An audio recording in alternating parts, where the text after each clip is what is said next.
No coração pulsante da cidade grande, entre arranha-céus espelhados e calçadas apressadas, havia um prédio que chamava pouca atenção aos transeuntes, o edifício sede de um dos maiores bancos privados do país. Imponente por fora, rígido por dentro.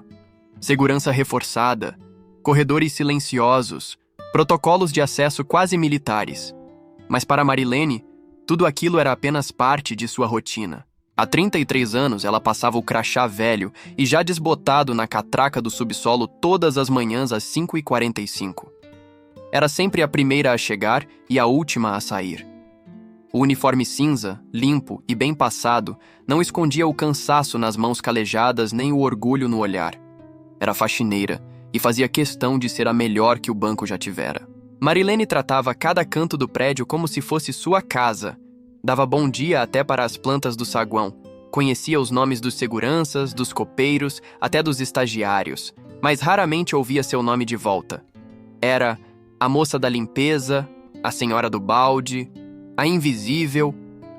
Mas ela não se queixava. Criou sozinha 2 filhos, perdeu o marido para uma tragédia em um canteiro de obras, enfrentou crises econômicas, dores na coluna e até uma pneumonia, mas nunca faltou ao trabalho. Nunca chegou atrasada. E, acima de tudo, nunca deixou de sorrir. Trabalhar com alegria é minha oração diária, dizia, enquanto esfregava com vigor o piso do refeitório. Certo dia, uma mudança aparentemente banal alterou o ritmo da rotina. Um novo estagiário foi contratado para o setor de tecnologia do banco. Um rapaz de 24 anos, tímido, roupas simples, moletom surrado, olhar atento. Chegava sempre cedo, antes mesmo da maioria dos funcionários, e ficava observando tudo com atenção incomum. Marilene o notou no segundo dia. "Bom dia, rapaz. Quer café? Eu trouxe um pouco a mais hoje." Ele aceitou com um sorriso tímido. Chamava-se Rafael. Sentou-se ao lado dela no refeitório e começaram a conversar. A princípio sobre amenidades, o frio daquele inverno, o preço da passagem de ônibus, o pão de queijo que estava mais seco que de costume. Mas com o passar dos dias, as conversas se aprofundaram. Marilene contava sobre seus filhos, sobre o neto que queria ser médico, sobre o sonho de um dia ter uma casa própria, sem umidade nas paredes. O que ela não sabia, e ninguém sabia, era que Rafael não era estagiário. Era Rafael Moura Neto, herdeiro direto do banco. Neto do fundador e recém-formado em administração, ele decidira, por conta própria, iniciar sua jornada ali, no anonimato, para entender como o banco funcionava de verdade. E mais do que isso, para saber quem fazia o banco funcionar. E foi em Marilene que ele viu algo que jamais imaginaria encontrar ali. Uma devoção silenciosa. Um amor pelo ofício que ia além do salário. Ela limpava como quem cuida, falava como quem ensina, ajudava como quem ama. Para Rafael, ela era a alma do lugar. Durante semanas, ele observou como Marilene era ignorada por gerentes apressados, como era deixada de lado em festas corporativas, como não recebia sequer um obrigado ao deixar a copa impecável. E isso o incomodava profundamente. Mas tudo mudou de forma drástica numa manhã de terça-feira. Um tablet desapareceu da sala de reuniões executiva. E, como sempre, a culpa caiu sobre a mais fraca. Marilene foi chamada à gerência. Acusada, sem provas, apenas por estar no lugar errado e pela infeliz coincidência de ter limpado a sala minutos antes do sumiço. "A senhora estava sozinha?" perguntaram com desconfiança. Ela, tremendo, apenas respondeu: "Eu só estava limpando, como sempre." E foi nesse instante, no meio do constrangimento, que uma voz inesperada se levantou. Ela não estava sozinha. Eu estava lá. Todos se viraram. Era Rafael, o estagiário, ou melhor, o herdeiro. E ninguém ali imaginava que aquele momento seria o ponto de partida para a maior reviravolta da história do banco e da vida de Marilene. A sala da gerência do banco, habitualmente silenciosa e impessoal, tornou-se um campo de batalha emocional. Marilene estava ali, cabisbaixa, com as mãos entrelaçadas, os olhos marejados. Acusada injustamente, sentia o peso de décadas de trabalho sendo manchadas por uma suspeita absurda. Em volta, 3 gerentes e uma supervisora pressionavam com perguntas disfarçadas de educação, mas carregadas de julgamento. A senhora entrou na sala às 8h32. O equipamento foi reportado como desaparecido às 8h37. É um intervalo muito pequeno. Eu só limpei, como sempre. Estava com o balde, o pano, o de sempre, disse Marilene quase sem voz. Foi então que a voz de Rafael rompeu a tensão. Ela não estava sozinha. Eu estava na sala. Vi tudo. Ela limpou, saiu e o tablet ainda estava lá. Os olhares se voltaram para ele. O estagiário? O rapaz do moletom? O gerente principal se aproximou, tentando retomar o controle da situação com superioridade. E você é? Rafael inspirou fundo. Pela primeira vez, sentiu que precisava tirar a máscara. Meu nome completo é Rafael Moura Neto. Sou neto do fundador deste banco. Estou aqui como estagiário por escolha própria para entender a alma dessa instituição. E posso afirmar com absoluta certeza que a senhora Marilene não teve envolvimento algum com o sumiço do equipamento. Silêncio. Um silêncio que dizia mais do que 1000 palavras. Os rostos dos gerentes empalideceram. A supervisora tentou esboçar um sorriso desconcertado. Marilene, confusa, virou-se para Rafael. Você é o neto do Dr. Hélio Moura? Ele assentiu. E então fez algo inesperado. Virou-se para todos os presentes e disse: Quero que esse banco pare de ser comandado por aparências. Eu vi mais honestidade e excelência nessa mulher do que em muito executivo que conheci aqui. E já passou da hora de reconhecermos isso. Nos corredores, o burburinho crescia. Funcionários ouviam boquiabertos a revelação. Muitos, que antes ignoravam Marilene, agora a olhavam com respeito. Mas Rafael não parou por aí. Pediu acesso à gravação das câmeras de segurança. E como suspeitava, as imagens mostraram que o tablet havia sido retirado por um dos próprios supervisores, que o levara para uma reunião externa sem avisar ninguém. Um simples erro de comunicação, mas que quase arruinou a reputação de uma mulher inocente. O pedido de desculpas veio rápido, mas vazio. Marilene, digna como sempre, apenas disse: Não preciso que me peçam perdão, só queria que tivessem olhado nos meus olhos antes de me julgar. A frase se espalhou pelo banco. Funcionários começaram a compartilhar depoimentos sobre Marilene. Relatos de gentileza, ajuda espontânea, conselhos recebidos. Uma maré de reconhecimento tomou conta da intranet da empresa, e Rafael viu com clareza o que precisava ser feito. Na semana seguinte, ele assumiu oficialmente um cargo na diretoria de cultura organizacional, e sua primeira ação foi chamar Marilene para uma conversa particular. Dona Marilene, esse banco precisa de mais do que estratégias financeiras. Precisa de alma.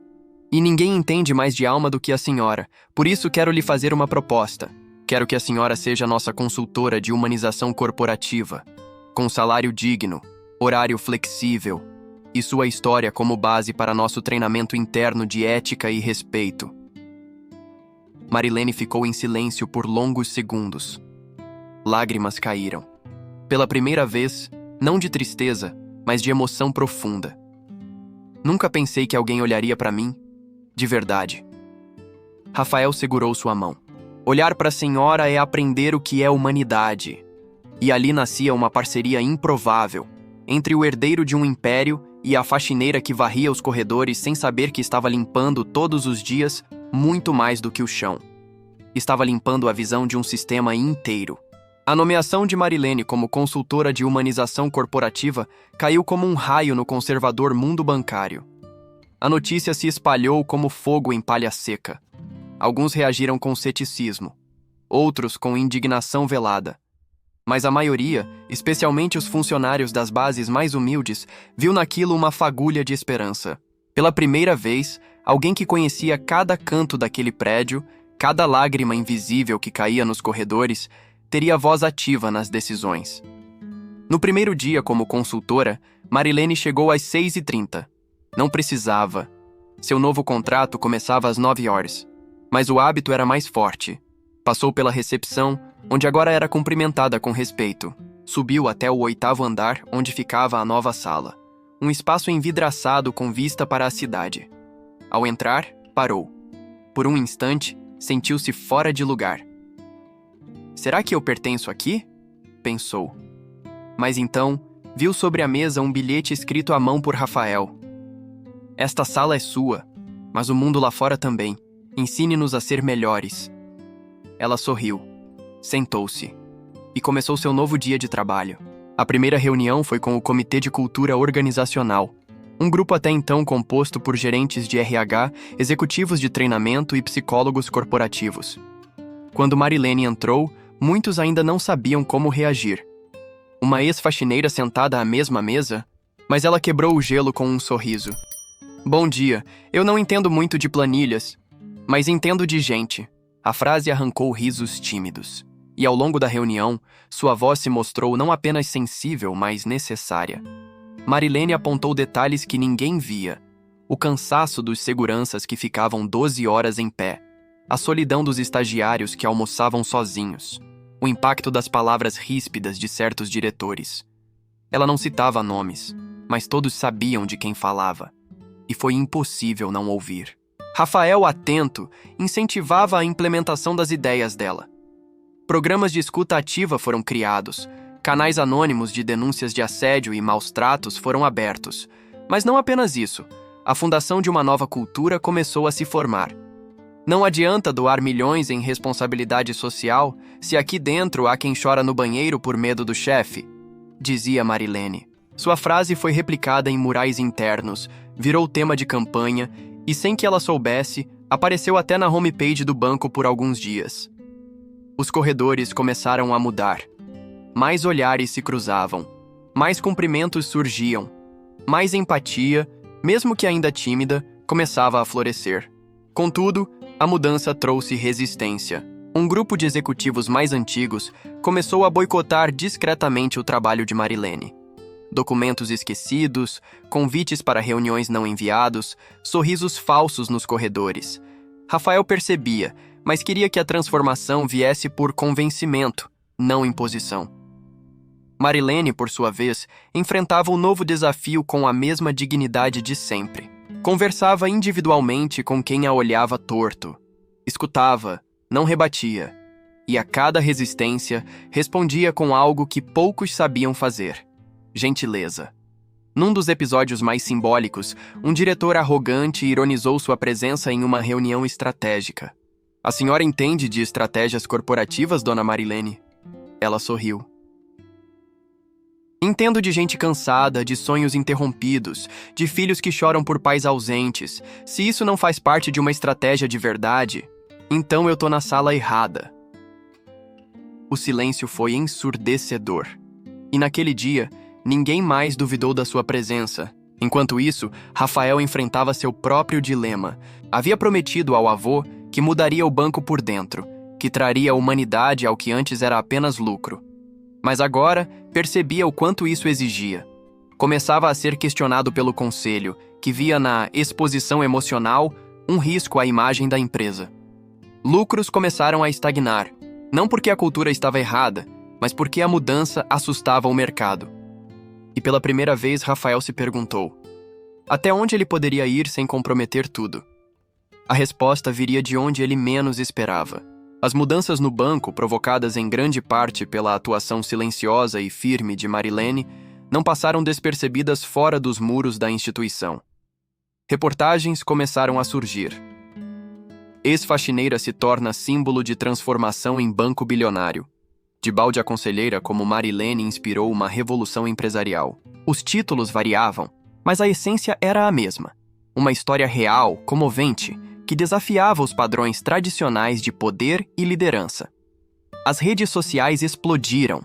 Internautas compartilhavam vídeos antigos de Marilene servindo café com sorrisos, agora reinterpretados como atos heróicos.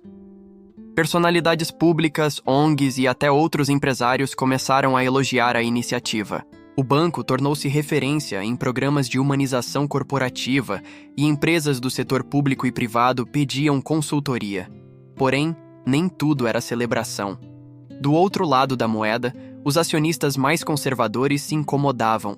Em reuniões a portas fechadas, diziam que a exposição emocional poderia enfraquecer a imagem de solidez da marca.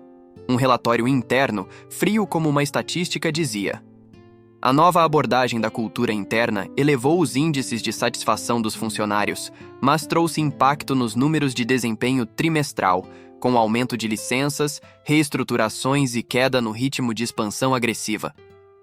Para muitos, era um preço alto a se pagar por algo tão abstrato quanto felicidade no ambiente de trabalho.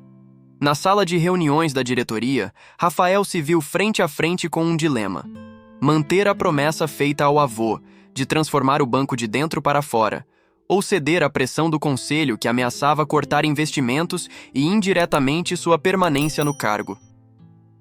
Rafael, disse um dos membros mais antigos do conselho, você está colocando a imagem da empresa nas mãos de uma ex-faxineira.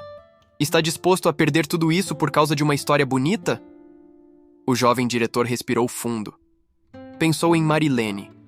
Pensou no olhar dela, no impacto que ela causara, e respondeu com firmeza. Não é só uma história bonita. É um novo capítulo. E se vocês acham que isso vai nos derrubar, esperem até ver o que uma organização com alma é capaz de fazer. Mas o jogo estava ficando mais sério. Um grupo interno, liderado por acionistas conservadores, começou a preparar uma moção de desconfiança. O objetivo? Forçar Rafael a renunciar e reverter as mudanças. Enquanto isso, Marilene, sem saber da gravidade da crise, preparava um projeto inovador. Um programa de mentoria entre veteranos da limpeza, segurança e copa com jovens aprendizes do banco.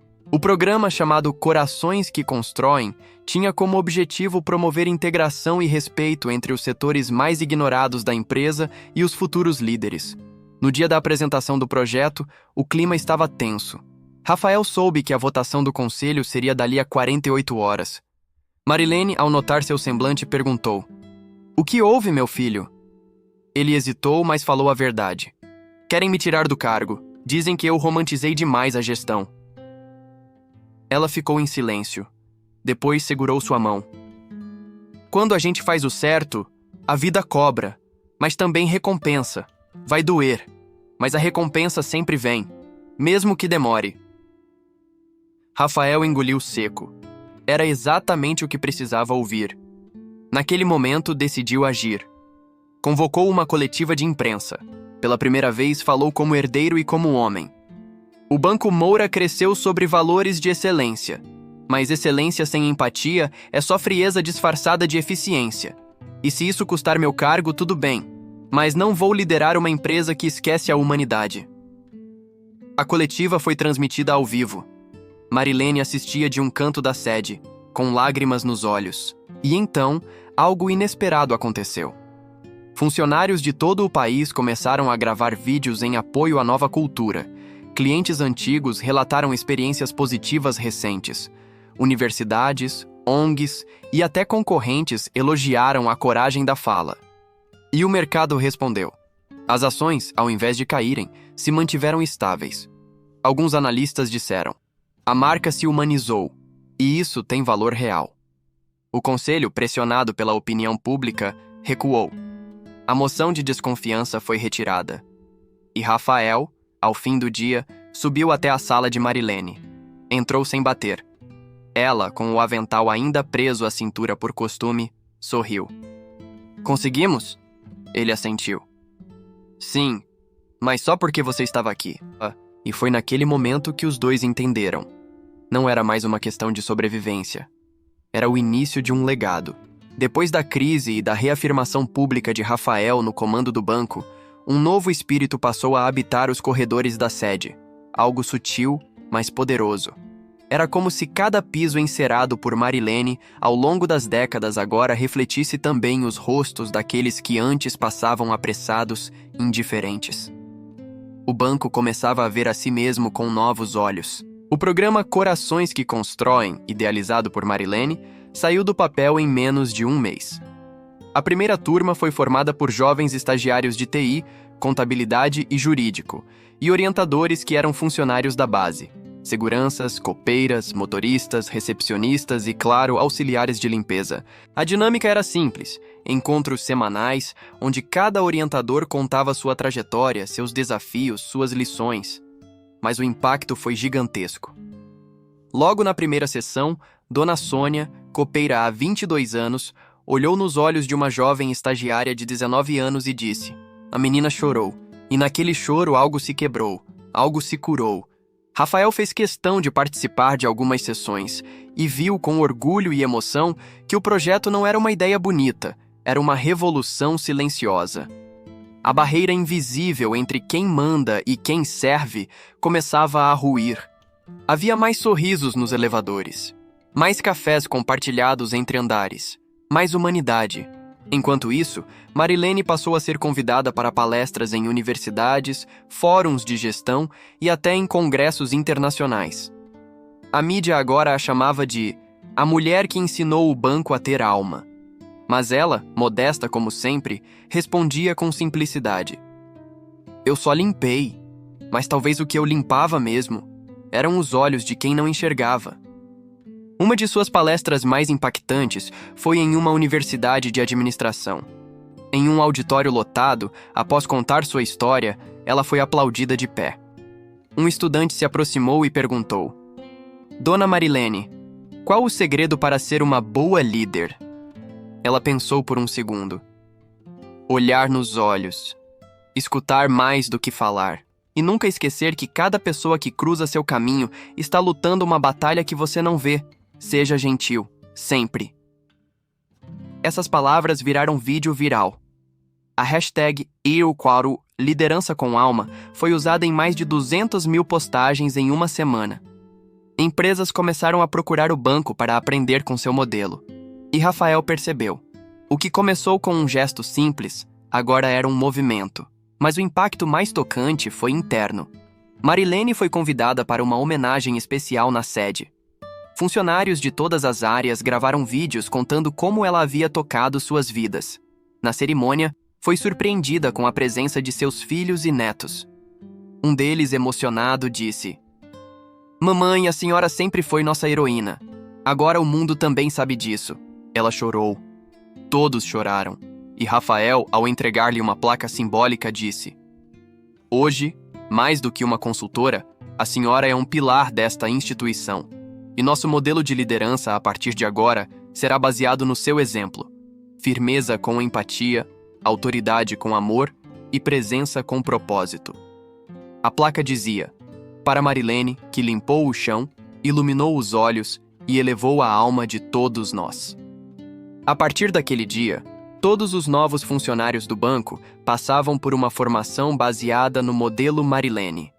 Um módulo obrigatório sobre respeito, escuta ativa e valorização do invisível. E mais que isso, o banco criou o Prêmio Luz Invisível, destinado a reconhecer colaboradores de base que transformavam silenciosamente o ambiente de trabalho. Marilene foi nomeada a primeira curadora do prêmio. E ali, viu algo que nunca sonhara. Outros como ela, recebendo flores, aplausos, sorrisos. Pessoas que antes só ouviam ordens, agora ouviam obrigado.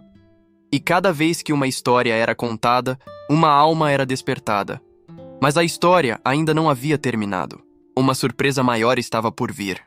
Algo que colocaria Marilene diante do maior desafio de sua vida. E também da maior oportunidade de todas. Marilene já estava acostumada com surpresas. A própria vida fora um amontoado delas, nem todas boas. Mas mesmo após tudo o que já havia vivido e transformado, ela jamais imaginaria o que estava prestes a ouvir. Era uma manhã de terça-feira.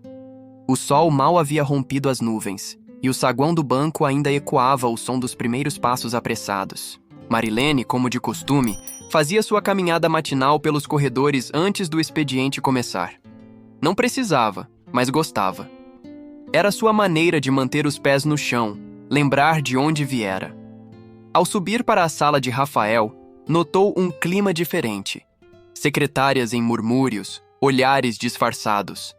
Quando entrou, encontrou Rafael e mais 2 homens engravatados que rapidamente se levantaram. Um deles, um senhor de cabelos brancos e postura nobre, estendeu a mão. Dona Marilene, é uma honra conhecê-la pessoalmente.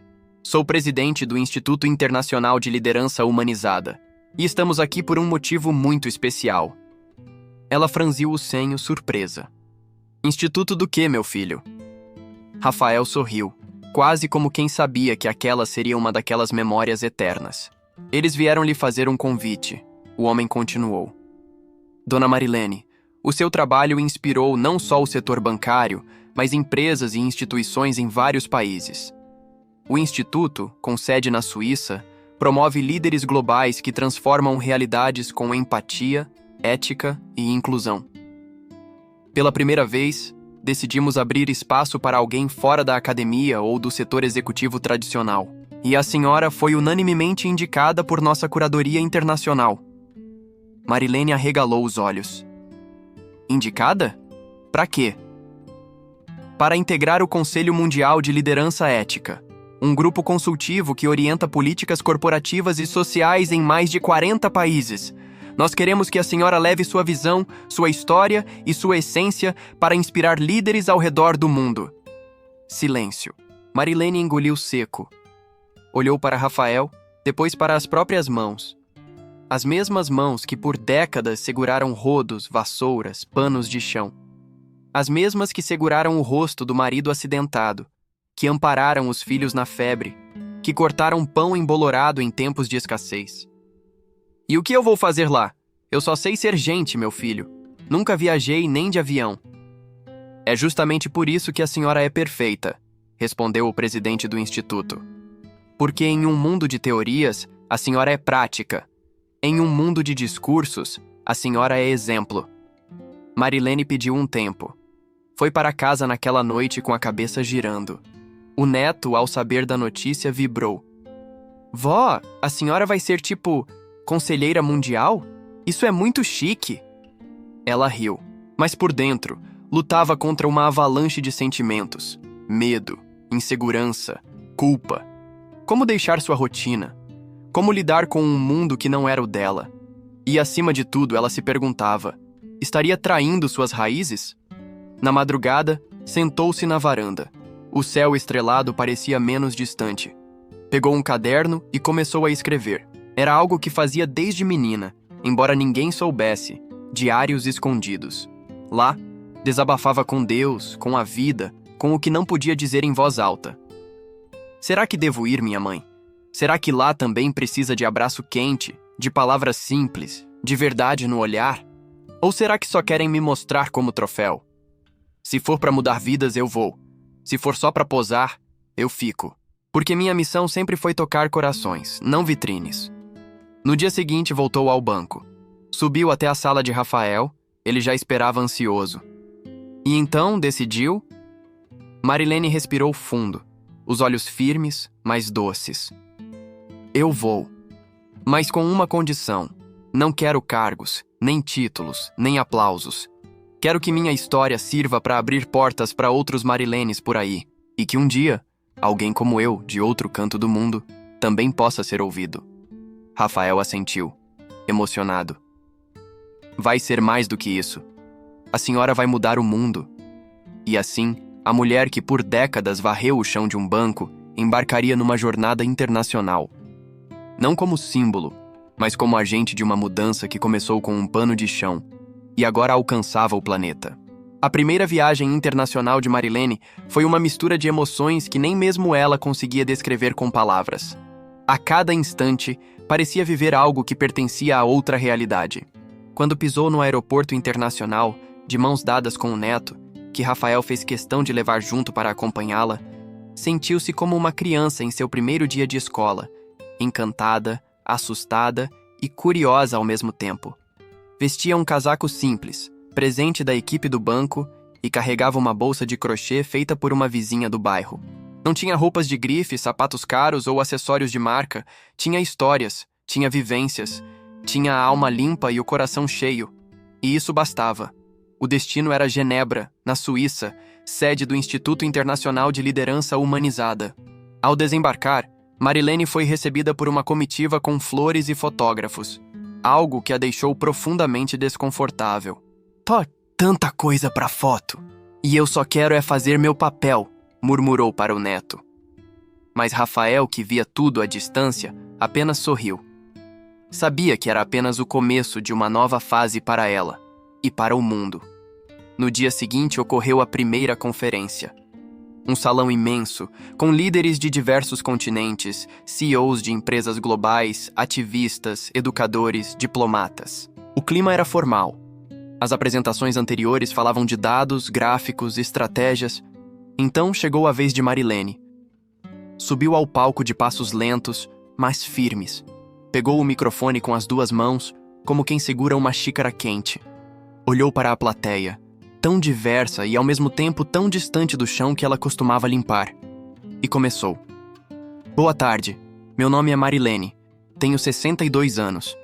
Trabalhei a vida toda como faxineira em um banco no Brasil, e estou aqui porque alguém acreditou que eu podia ensinar algo para quem tem poder. Silêncio absoluto. Eu não trouxe slides, mas trago histórias. Histórias de gente invisível. Gente que limpa salas de reuniões como essa sem nunca saber o que se fala dentro. Gente que tem mais ética no coração do que muita gente que fala de ética no microfone. Alguns riram, outros engoliram seco. Mas hoje, eu não vim para acusar, vim para lembrar. Lembrar que todo lugar tem uma alma. E que se a gente esquece das pessoas que cuidam do lugar, o lugar apodrece. Eu cuidei de um banco por mais de 30 anos. E não tô falando de dinheiro. Tô falando de gente. Gente que chora no banheiro e depois volta com um sorriso. Gente que sofre calada. Gente que só queria ser vista. A emoção tomou o salão. Alguns executivos deixaram as canetas de lado. Outros tiraram os óculos para limpar lágrimas discretas. E ela continuou. Eu vim até aqui para dizer que o mundo precisa de mais olhos que enxergam. Não só de cima para baixo, mas de igual para igual. Se você dirige uma empresa e não conhece o nome da moça que limpa seu escritório, talvez você ainda não entenda o que é liderar. Ao final, foi ovacionada de pé. A tradução simultânea mal conseguia acompanhar o impacto das palavras. Representantes de pelo menos 12 países vieram cumprimentá-la. Um embaixador sul-africano disse: "A senhora me lembrou de onde eu vim e de quem eu deixei para trás." Nos dias que se seguiram, Marilene foi convidada para participar de painéis, projetos sociais e redes de mentoria globais. Gravou um documentário, recebeu homenagens, mas recusou todos os títulos pomposos. Se quiserem me chamar de alguma coisa, me chamem de Marilene, porque é o nome que minha mãe escolheu, e é nele que tá toda a minha força. Enquanto isso, no Brasil, sua história inspirava movimentos nas redes sociais. Escolas debatiam sua trajetória em salas de aula. Empresas criavam cargos de consultor popular, inspirados no modelo Marilene. E o banco, agora referência mundial, instituiu o princípio da empatia como valor oficial. Rafael acompanhava tudo com orgulho, mas sabia que o maior reconhecimento viria ainda. Um dia, Marilene entrou na sede do banco e viu uma placa na entrada principal, onde antes havia apenas o nome da instituição. Agora lia-se: "Aqui, toda a história importa. Todo nome tem valor, e cada passo conta." Ela tocou a placa com os dedos e sorriu. Mas o ciclo dela ainda não estava completo. Algo ainda a esperava. Um reencontro. Um acerto. Algo que ligaria seu passado à missão que ainda restava. Após sua jornada pelo mundo, palestras, encontros e homenagens, Marilene voltou para casa. Não à sua antiga casa de paredes mofadas, mas ao seu lar interior, o bairro simples onde crescera, entre becos estreitos, vizinhos barulhentos e o cheiro de pão recém-assado na venda da esquina. Ali, onde as crianças ainda jogavam bola na rua, ela era a mesma, a dona Marilene, a vizinha que emprestava açúcar, que fazia chá de boldo quando alguém passava mal, que acalmava brigas com conselhos de vó. No entanto, algo dentro dela havia mudado. Não em vaidade ou status, isso nunca teve. Mudara o olhar. Agora ela via o mundo com mais amplitude, com mais responsabilidade. Sabia que sua história havia tocado corações distantes, mas também percebia que algumas feridas antigas permaneciam abertas. Feridas que, até então, ela havia preferido ignorar. Certa noite, enquanto revia seus cadernos de anotações, aqueles onde registrava tudo, desde ideias até confissões, encontrou uma folha amarelada, quase esquecida. Era uma carta não enviada, endereçada ao irmão mais velho, Tião, com quem não falava havia 18 anos. A briga, como tantas entre irmãos, Começara por orgulho e se agravara por silêncio. Tião, se um dia você ler isso, saiba que nunca deixei de te amar. Eu só não sabia como pedir desculpas. A gente cresceu com tão pouco, e mesmo assim brigou pelo quase nada que sobrou. Hoje, daria tudo para ouvir sua voz de novo. Marilene fechou os olhos. Sentiu o coração apertar. Numa manhã chuvosa, ela recebeu uma ligação de um número desconhecido. Atendeu com receio. Alô? Do outro lado, uma voz rouca, pausada. É você, Marilene? O tempo pareceu parar. A respiração ficou presa. O coração bateu mais forte. Tião? Vi você na televisão. Não sabia se devia ligar. Mas, se ainda for bem-vinda, queria te ver. Sempre foi, meu irmão. O reencontro foi marcado para o sábado seguinte, em um sítio simples no interior de Minas Gerais, onde Tião vivia desde que saíra da capital. O trajeto foi longo, mas cada quilômetro era uma ponte para a cura. Ao chegar, Marilene desceu do carro devagar. Tião a esperava no portão, mais magro, cabelos brancos, mas com o mesmo olhar de menino. Não houve discursos, apenas um abraço. Longo, silencioso, cheio de tudo o que faltou por tantos anos. Sentaram-se no alpendre, com café coado e pão de queijo. Conversaram por horas. Relembraram a infância, a mãe, os tempos de dureza. Riram, choram, perdoaram-se. Tião disse: Eu soube do que você fez. Você mudou o mundo, irmã. Marilene apenas respondeu: Eu só fiz o que você sempre me dizia quando eu era pequena, que todo mundo merece ser tratado com dignidade. Foi você quem me ensinou isso.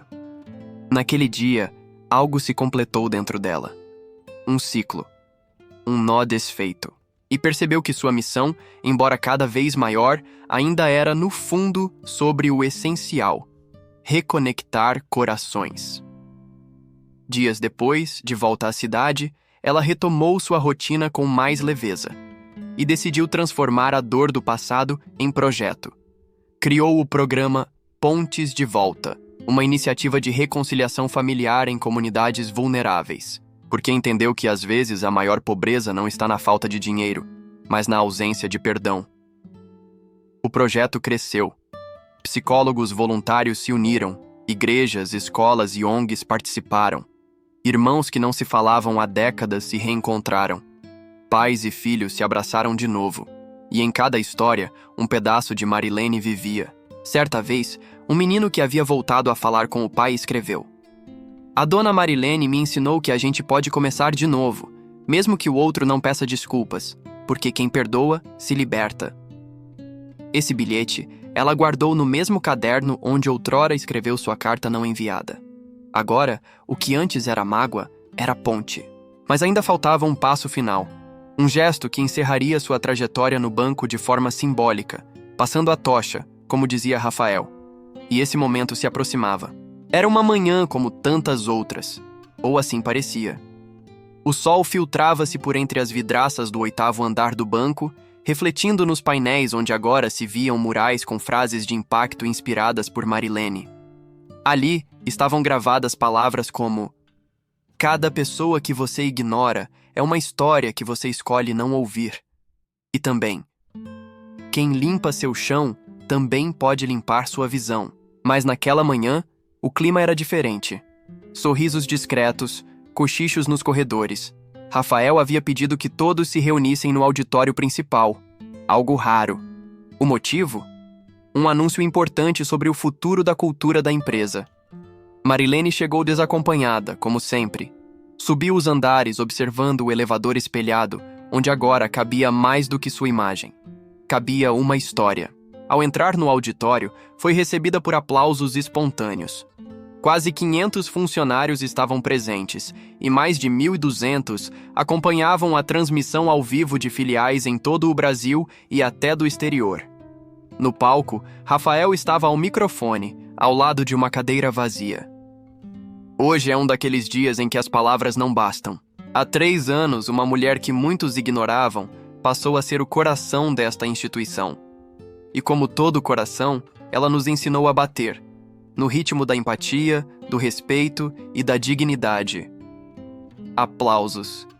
Essa mulher hoje encerra uma etapa, mas deixa um legado que nenhum número pode mensurar. Um legado que entra na história deste banco e na alma de cada um de nós. Chamou-a ao palco. Marilene subiu com passos firmes, olhos marejados. Eu nunca pensei que um dia ia falar aqui de cima, disse, olhando a plateia. Durante muitos anos eu limpava essas cadeiras, essas mesas, e agora estou aqui. Mas eu não estou sozinha. Eu carrego comigo cada moça da limpeza, cada segurança, cada copeira que já foi ignorada, cada alma invisível que sustenta esse prédio. Silêncio reverente.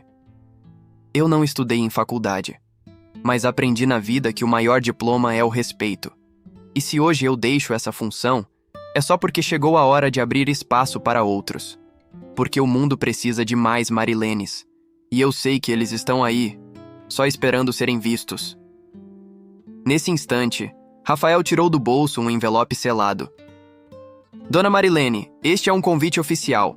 O Instituto Internacional de Liderança Humanizada quer que a senhora coordene a criação de um polo permanente no Brasil. Em sua homenagem, será chamado Centro Marilene de Liderança Ética Popular.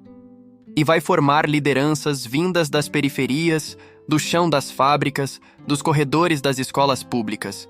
Gente que nunca teve voz até agora. Ela levou a mão à boca, emocionada. Mas eu? A senhora é mais que suficiente. E agora é fundadora. Ao final da cerimônia, Rafael a acompanhou até sua antiga sala. Lá, encontrou um novo funcionário à sua espera. Fernando, 28 anos, ex-garçom, recém-contratado para assumir o projeto Corações que Constroem. Dona Marilene, só queria dizer que a senhora salvou minha vida. Eu ia desistir, mas vi seu vídeo e tentei mais uma vez. Hoje estou aqui. Ela sorriu. Tocou o ombro dele. Então agora é sua vez. Vai com fé. E nunca se esqueça. Cada pessoa tem uma luz.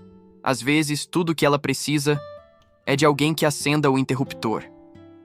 Naquele mesmo dia, deixou sua chave sobre a mesa. A mesma chave que por décadas abria salas de faxina e agora, simbólica, era o emblema de uma história que transformara a empresa, o país e a percepção do que é liderar. No corredor, ao sair, parou para olhar uma última vez o lugar onde tudo começou. E pensou: o que deixamos quando partimos não são títulos nem bens, são sementes, e eu plantei cada uma delas com as mãos e com o coração. Do lado de fora do prédio do banco, a cidade seguia seu ritmo usual. Buzinas apressadas, passos rápidos, cafés sendo servidos em copinhos plásticos. Mas para Marilene, aquele dia era diferente. Não era o fim, era um novo começo. O fim de um ciclo que começou sem plateia, sem reconhecimento, mas com amor. E o início de uma nova missão: espalhar o que aprendeu nos bastidores, nos porões, nas salas de descanso silenciosas. Ao deixar o banco, ela caminhou sozinha até o ponto de ônibus. Recusara o carro executivo, como sempre fazia. Preferia o banco de madeira da parada, onde ouvia histórias, dividia bolachas e refletia. Ali, onde a vida real passava, sentada, olhava as pessoas. Uma senhora com sacolas de supermercado, um rapaz com uniforme de entregador, uma jovem com fones de ouvido e olhares cansados, todos invisíveis aos olhos do mundo, mas não aos olhos de Marilene.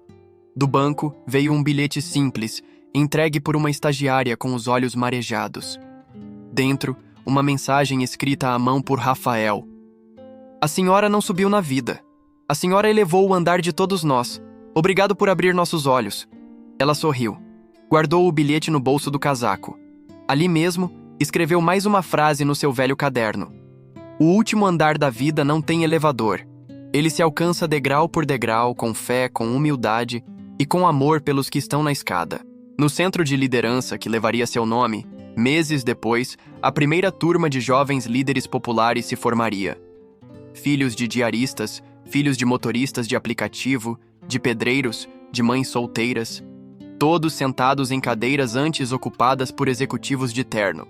E todos tendo como primeira aula a história de Marilene. O documentário sobre sua trajetória ganhou prêmios. Foi exibido em escolas, em empresas, em instituições públicas. Mas ela Longe dos holofotes, seguia em silêncio fazendo o que sempre fizera, cuidando. Visitava abrigos, aconselhava mães, escrevia cartas para presos e dizia a quem quisesse ouvir: a fama passa, o aplauso some, mas o que você planta no coração dos outros, floresce para sempre. Rafael, agora mais maduro, assumiu o cargo de CEO global da empresa, mas sempre dizia em entrevistas: meu MBA foi com uma mulher chamada Marilene. Ela me ensinou que quem limpa o chão também pode mostrar o caminho. E um dia, ao ser homenageado em um evento internacional, dedicou o prêmio a ela. Marilene não foi só minha mentora. Foi minha guia, meu espelho, minha consciência. E hoje, cada decisão que tomo, penso: ela aprovaria? A plateia aplaudiu. Mas em algum canto do mundo, numa casinha simples de bairro, Marilene assistia à transmissão pela TV, tomando café com pão e manteiga, do jeito de sempre. Porque no fundo ela sabia. Ser grande nunca foi estar no alto. Ser grande é caber no coração dos outros. E assim, sem querer, Marilene mudou o mundo. Não com fortunas, nem com discursos, mas com verdade, com presença, com aquele dom raro de ver o outro. Mesmo quando o mundo fingia que não via. Se essa história tocou seu coração assim como tocou o nosso, deixe seu like agora mesmo. Isso nos ajuda a levar mensagens como essa para mais pessoas. Compartilhe com alguém que precisa lembrar que a bondade, o respeito e a empatia ainda têm poder no mundo. E conte pra gente nos comentários. Qual parte mais te emocionou? A sua opinião é o que faz esse canal ser tão especial. Não se esqueça de se inscrever no canal Despertar a Alma e ativar o sininho para receber sempre as próximas histórias emocionantes e inspiradoras. Clique no botão vermelho abaixo e faça parte dessa corrente de humanidade e esperança.